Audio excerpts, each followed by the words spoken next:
तो हेलो दोस्तों, आपका स्वागत है मेरे एक नए वीडियो में। तो मुझे आशा है कि आप सब बहुत ही बढ़िया होंगे।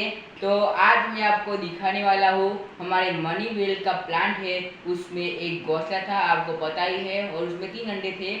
हमारे आगे वीडियो में अभी मैंने आपको वो सब आपको दिखाया था। इस वीडियो में आपको दिखाने वाला हूँ कि उसमें से जो एक अंडा था वो फूट गया है, और वो एक अंडे में से एक नन्हा सा बच्चा निकला है। तो चलो मैं आपको वो दिखाता हूँ। તમે જોઈ શકો છો, મારી મમ્મી મસ્ત મજાની કચોરી બનાવી રહી છે અને તેના બોલ પણ તૈયાર કરી દીધા છે અને હવે તેના ઉપર જે લેયર આવે તે બનાવવા જઈ રહી છે અને કચોરીના સંગાતે ખવાતી મસ્ત મીઠી ચટણી પણ તે બનાવે છે, તમે જોઈ શકો છો।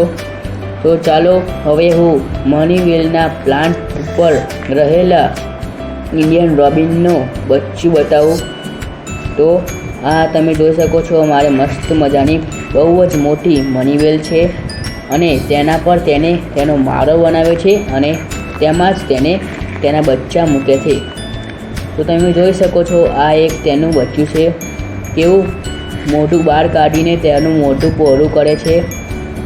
तमे जोई सको छो, लागे छे के तेने बहु ज भूख लागी छे। આપણો પહેલો એક હજી વિડીયો બનાવ્યો હતો, તેમાં આપણે બતાવ્યું હતું કે ઇન્ડિયન રોબિનના 3 ઈંડા હતા। આ એમાંથી એક ઈંડામાંથી નીકળેલું એક બચ્ચું છે, તમે જોઈ શકો છો। તમે જોઈ શકો છો, બહુ જ સારી રીતે મનીવેલમાં તેને પોતાનો ઘોંસલો બનાવ્યો છે, જેવી રીતે તેના બચ્ચાને कोई पण नुकसान ना थाय। तमे बच्चू पण जोई सको छो केवी रीते बार माठुं काढीने तेनुं मोढुं पहोळुं करे छे। लागे छे के तेने भूख लागी छे। बीजा 2 ईंडामांथी हजी पण बच्चा નીકળ્યા નથી।